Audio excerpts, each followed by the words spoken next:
A few side notes before we begin this review. One, I don't have a ton of experience with urban modern fantasy. This is that, so I can't compare it to much outside of maybe Dresden Files or maybe the YA series by Brandon Sanderson Steelheart. I'm much more of an epic fantasy guy, back in the classic, you know, all that stuff. That being said, I was really eager to step into this more modern genre because I've been craving something different. I've read a couple books that have been really hard to get through for very different reasons recently, and I wanted something that's easy, fast-paced, and was just like a nice snack. And this book fulfilled that perfectly. Second caveat, this is an ARC review. The author reached out to me and gave me a copy of this book to review before the book is released. That does not affect my outcome and opinion whatsoever. I still know I'm going to get the comment of, "You're saying such positive things because the author is trying to talk to him." No, literally he just sent me a copy. I owe him nothing except an honest review, and I'd be doing him a disservice to blow smoke up his ass. So this is gonna be an incredibly honest review.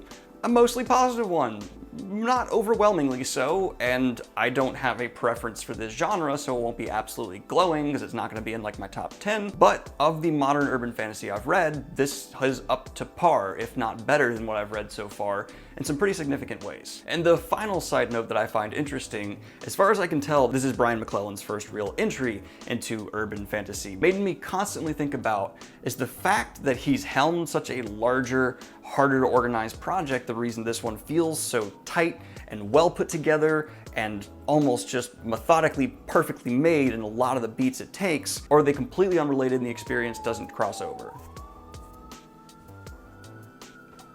Columbus PD ruined someone's day. Wee, woo, wee, woo, wee, woo. I know you guys love this stuff, so hold up. He's sleeping. Oh, come on, crap. Let's get into the review. So most things, in my opinion, for Uncanny Collateral range from good to really good, and a few personal preference criticisms, but with my lack of experience in the genre, I don't think I can give a hypercritical review, and I had a blast reading it, especially when it comes to pacing, character development, relationships, and world building. This is where this book shines absolutely magnificently. Now what's impressive is all those things are combined with a fast pace, something that is not often done to great success. It's hard to move through your story quickly, have an action-packed romp, that's the word I'm going to use, and still take the time without breaking that pace to build a world, develop relationships, explore everything, etc., etc. That is accomplished here to great effect, I'd say, as well as any Jim Butcher book I've read, while having even more action, it seems. This is exemplified the best in the opening scene of the book. I'm not going to give away spoilers because, you know, it's an arc, but there's action pretty quick as the book opens, and during that action, yes, there is things that are happening that are violence, but there's still relationship development going on, character building, and some pretty substantial world building, as well as a magnificent magic system, all rolled into one, and that gave me a really warm feeling in my stomach for the rest of the book. If you can pull all those things off and not have the action overshadow the other elements of what's going on in your story, perfect. Difficult balance to strike, and I really don't like it when I feel like I'm watching an action scene that the entire purpose of it is shoot, bang, pow, pow. Always when action was happening, there were stakes, or something was being learned or conveyed to the reader.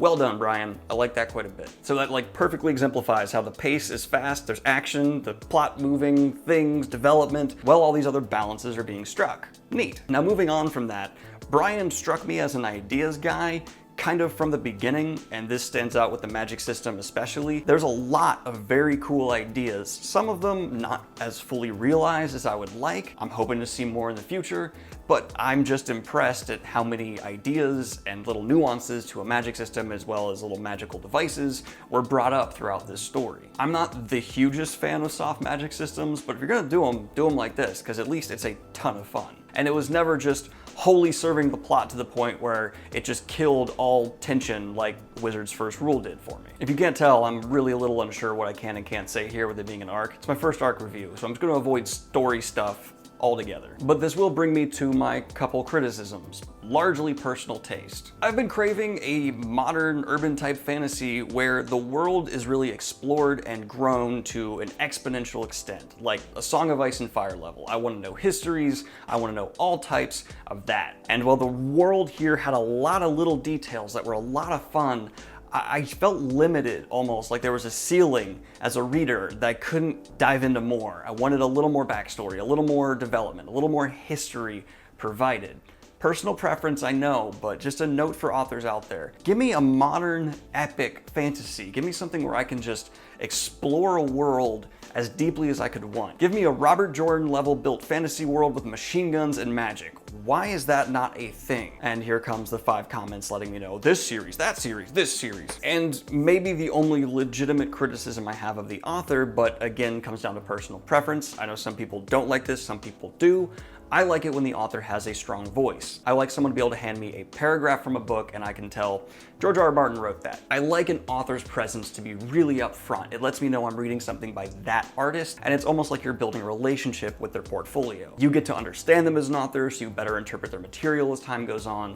That I crave quite a bit. Didn't get much of it here. I know some people will disagree and they prefer the author to take a back seat and just convey a story, but I like a presence. Now that can be done to a detrimental degree. I even just criticized Black Leopard Red Wolf for having such stylized writing that it became frustrating to read at times. This is kind of on the other end of the spectrum where it was just not much of a presence from the author. I'd like it a little stronger. You know, let me know that your own little personal flair as an artist is going to stand out to me. And it's not just a story from someone. But those are legitimately my only criticisms, and they do come down to personal preference. A fantastically paced, action-packed, detailed world with good relationship development, tons of shoot bang pow pows to keep you invested while not overwhelming the overall plot. Definitely worth picking up if you're into urban fantasy.